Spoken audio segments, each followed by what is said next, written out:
The World Hindu Conference, held in Durban from the 7th till the 10th of July, had the theme Vision for the 21st Century, and it hosted some of the world's leading Hindu spiritual figures.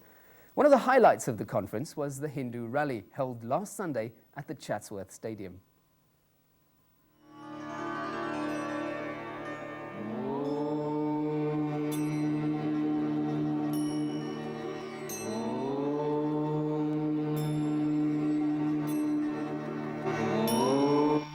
The World Hindu Conference was the biggest internationally organized gathering of Hindu leaders. Delegates from 35 countries were invited.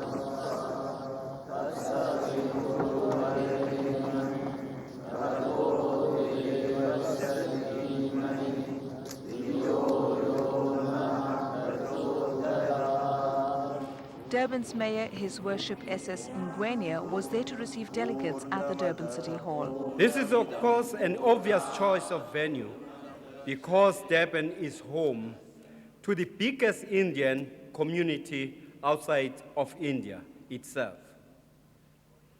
It is widely acknowledged that the Indian community has played a major part in the history and the development of this city,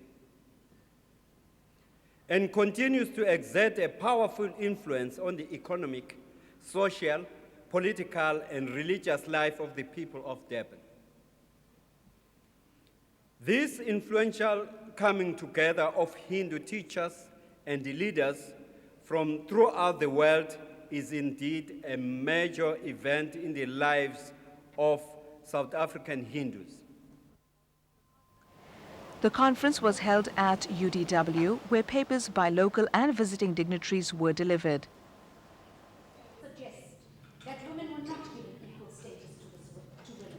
And yet we know for a fact, and we just heard a few Academic sessions on various topics were held throughout the day.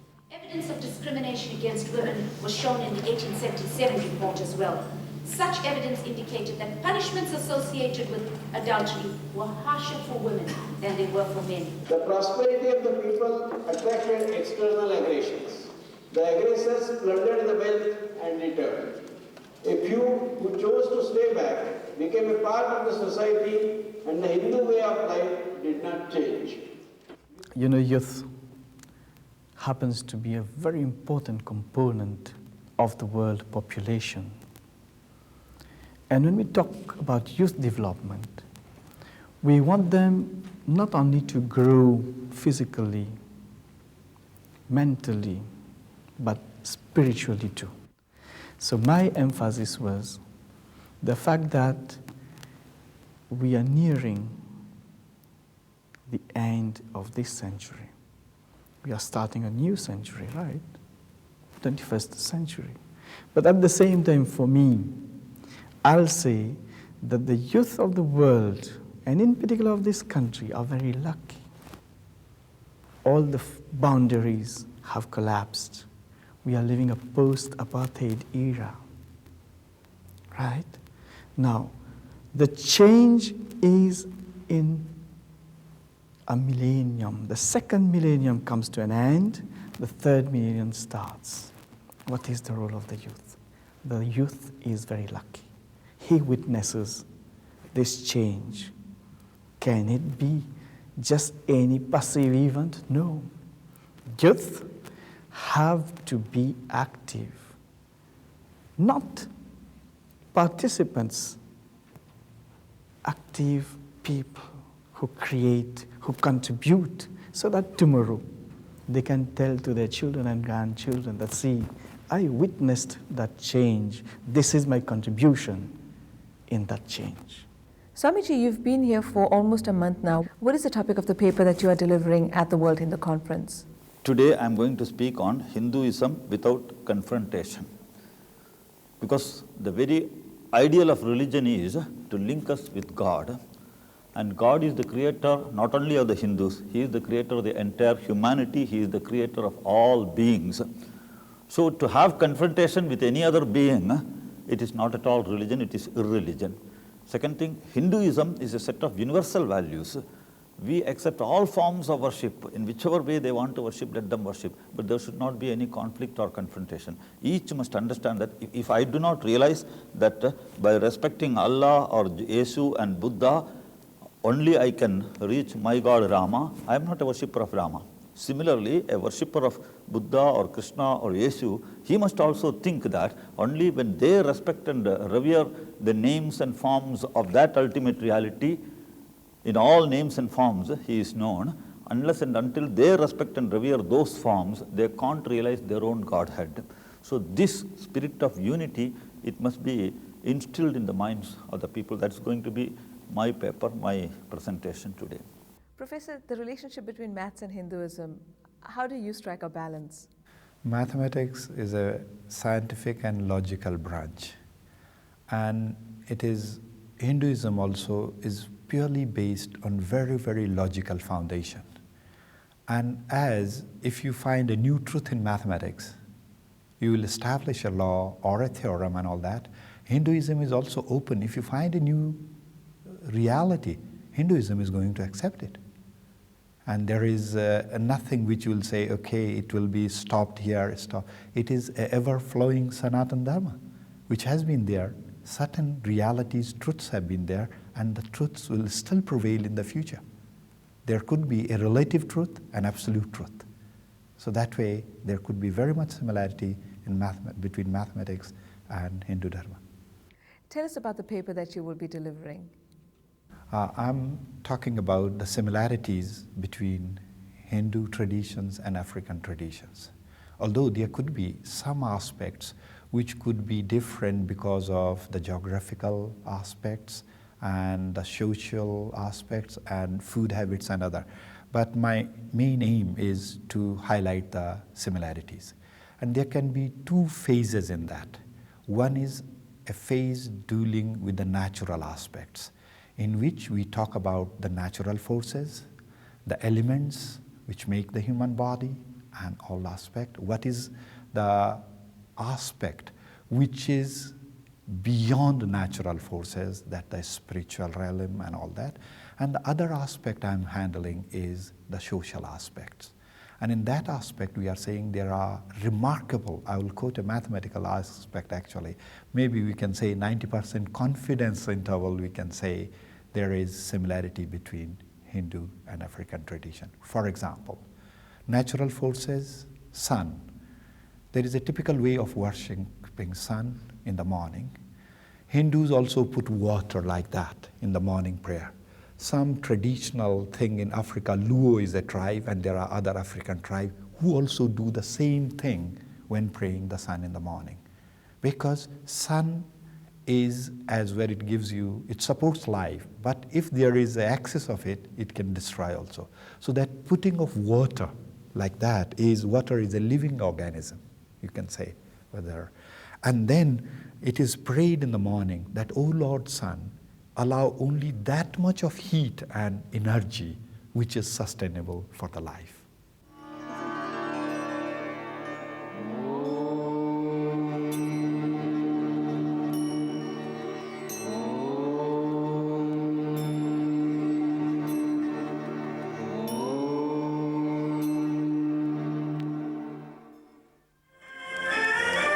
The rally at the Chatsworth Stadium was attended by over 35,000 people.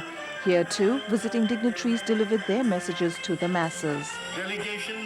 Hindustan is not a piece of land. It's a culture, it's a tradition, it's a philosophy, it's a vision. So even if a single Hindu is living somewhere, the whole Hindustan is living with him, and the whole Hindu culture is living with him. So I would request all the Hindus who are living here that they should act in such a manner that this country must be proud of them. South Africa has maintained its cultural identity very well. However, the youth of South Africa really need to work on bringing their political identity. By political, I don't mean the politics of government. I mean being able to assert their Hindu identity. From our neighboring island, Mauritius. All religions are like rivers flowing either crooked or straight, merge in the one ocean called God. And taking it from that point, and we feel very, very strongly that if religion becomes practical, then there is so much of hope and scope for mankind. Leaders of the next century of any field will have to develop this perception that the world is changing rapidly, and that whatever that old paradigm that they will have to shift and understand the interconnectedness of the whole world. And this is the basis of Hinduism, which says there is a wholeness of creation and oneness of self. The Hindu of South African, they should be a good citizen, and they should keep the harmony and the peace in this country, because peace is Hindu and Hindu is peace. Wherever Hindu has gone, they have preserved the peace always. This is the great quality of Hindus. So in the same way, to get the success for conference and to be a peaceful country, they should do peaceful behave and nice citizen, nice behaving, nice working, and a patriotic way, behaving with all people. This is the main thing. For us in South Africa, we're particularly emphasizing Sanatana Dharma, the conception about the essence and relationship to conscious changing, conscious raising. So we would like to see people to access this ancient wisdom that Hindu Dharma presents. Main thing was to discuss with them the religious values, some meditation, some spirituality and all that one. And along with that, to talk about the unity.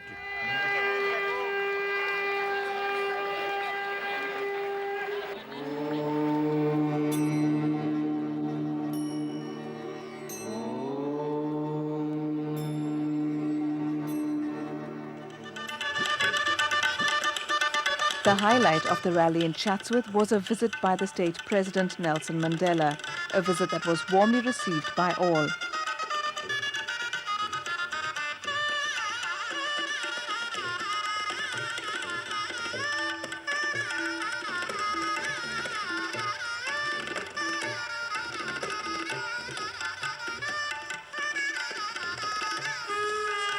Of special interest to the Hindu community was a message of hope that the president delivered. Leaders of the Hindu community, distinguished guests, fellow South Africans, for our country and for me personally, today's events are a fulfillment of a long-cherished hope. Here on our soil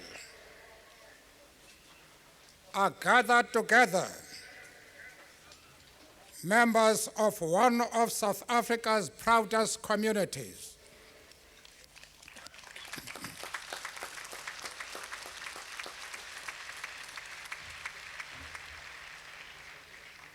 At last, able as free people to welcome fellow Hindus from across the world as their guest in a democratic South Africa.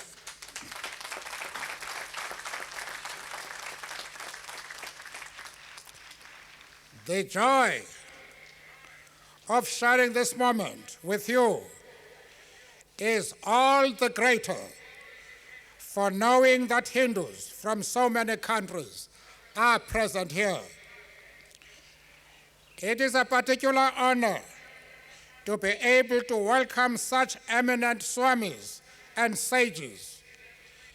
Your participation in the World Hindu Conference being held in Durban does honor to our new democracy. May your stay in our country be a pleasant and rewarding one. I would like to congratulate the organizers of today's event. You have given us all a rare opportunity to participate in a moment of great historical significance. Dear friends, the strength and the richness of Hinduism has made it one of the world's oldest religions.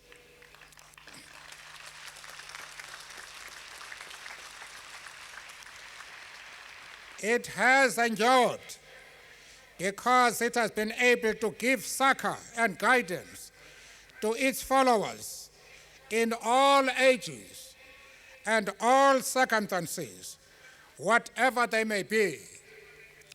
Human civilization is immeasurably enriched by its visions and the values which it inspires. Nowhere are these things more vividly demonstrated than in South Africa.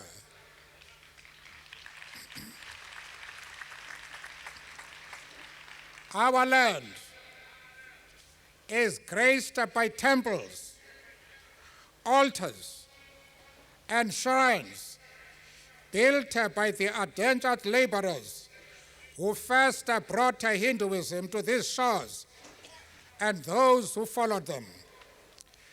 They testify to the indomitable spirit with which they sustained a community and religion under difficult circumstances.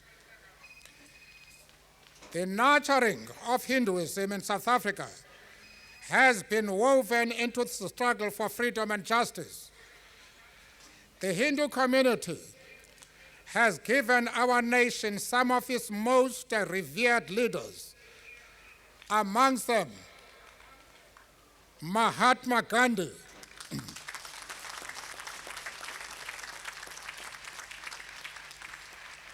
Dr. Monty Naika, Mr. Nana Sita, and many others. In the past, several Hindu leaders were in the forefront of the struggle against oppression. Today, they represent our people as a whole in Parliament and in the provincial governments, leading the transformation of our society in order to address the legacy of apartheid. Our vision of a free and equitable society at peace with itself is also to be found in the core values of Hinduism: tolerance, peace, and unity. These values, as expressed in the pronouncements and writings of Gandhi and Nehru, had a profound and lasting influence on our liberation movement and on my own thinking.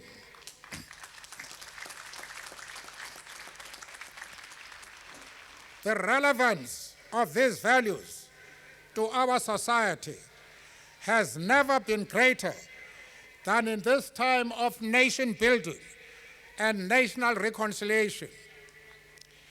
If we have been able to aspire to the accolade of the Rainbow Nation, it is in part because of what we have drawn from that tradition. Our rich tapestry of many cultures and religions is protected constitutionally. But more importantly, tolerance and respect for the values and the culture of others are written in the hearts of our people and enshrined in the practices of our government, institutions, and parties. Let us dedicate ourselves to a vision for the 21st century. It is a vision based on tolerance and unity, an equitable distribution of resources, on peace and friendship in this, our South African nation, and between the nations of the world. May peace be with you, be with you. God bless all of you. I thank you. It was also a day of cultural events for the community, with every item depicting the theme of unity and patriotism.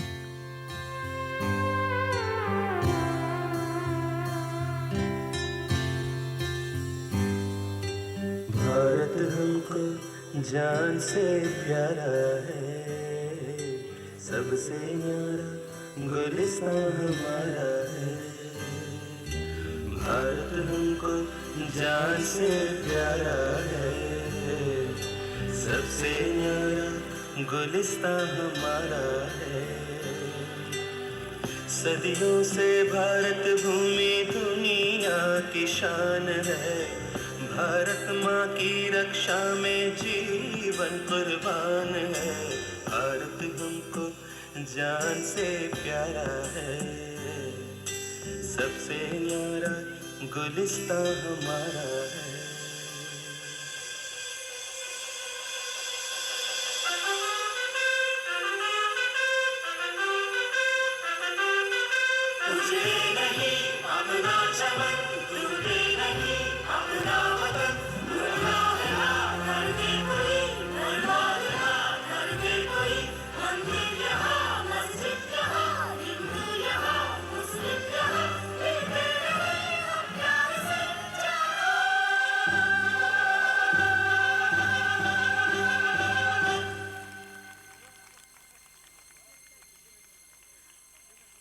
हिंदुस्तानी नाम हमारा है, सबसे प्यारा देश हमारा है।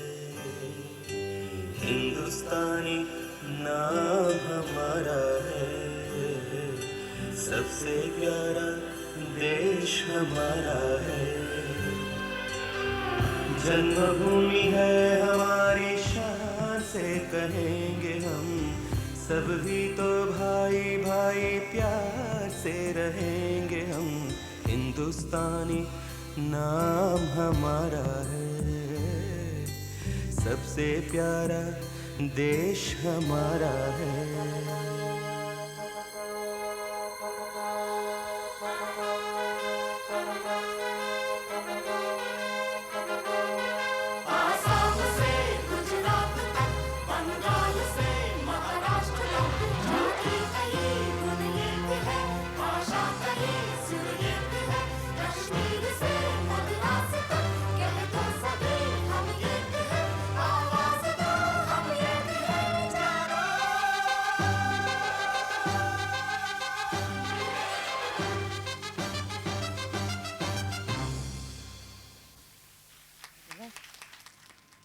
The attending dignitaries went on to talk about the Hindu philosophies and Hindu way of life. I want to tell you, all the saints and sages who were delivering their lectures here, they were saying that Hindu should be tolerant, Hindu should be patient, Hindu should be humble. I will echo the same sentiments, but I'll request you that Hindu should be tolerant, but Hindu should not be meek. Hindu should be humble, but Hindu should not be timid. Hindu should be patient, but Hindu should not be a coward. A coward becomes a lamb, and you must remember that for the sacrifice, nobody can dare to bring a lion. When there is a sacrifice, only a lamb is sacrificed, a lion is never sacrificed. For the 21st century, we want Hindus to become lion. We don't want Hindus to become a lamb. And the other thing I want to request you, the meaning of Hindu is the perfect, fine human being. Hindu is Hindustan itself. Every single Hindu living everywhere, in South Africa, in sun, in moon, or anywhere, in America, in England, anywhere, every single Hindu is a Hindustan in himself.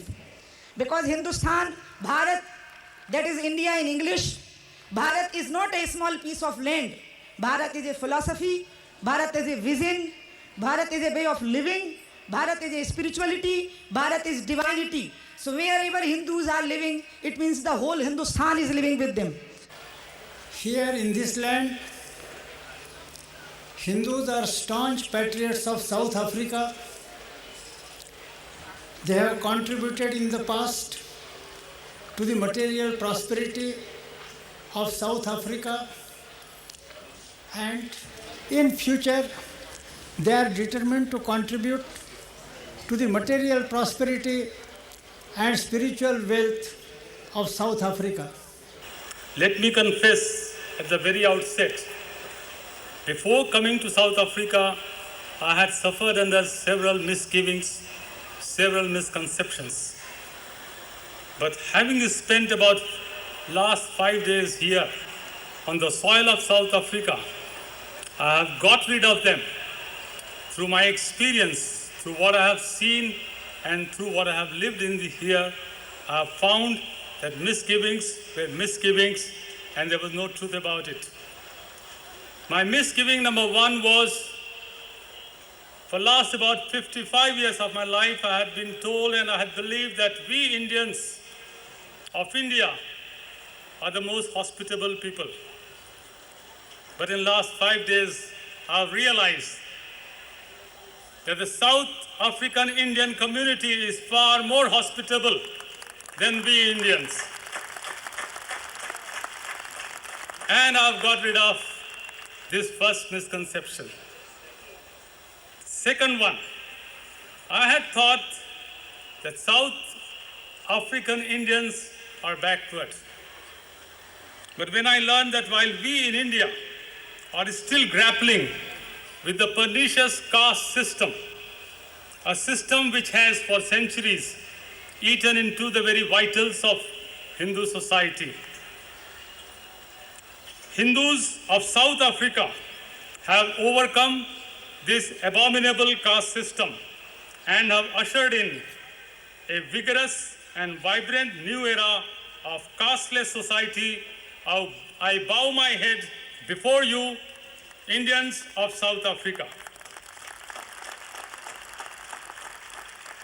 My third misgiving, while Indian women, particularly the Hindu women of India, have still a long way to go in their struggle against the institution of dowry and the despicable practice of bride burning. Let me tell you, in the mainland India, a minimum of 100 young brides are being burnt alive every day, each day, throughout 365 days of the year.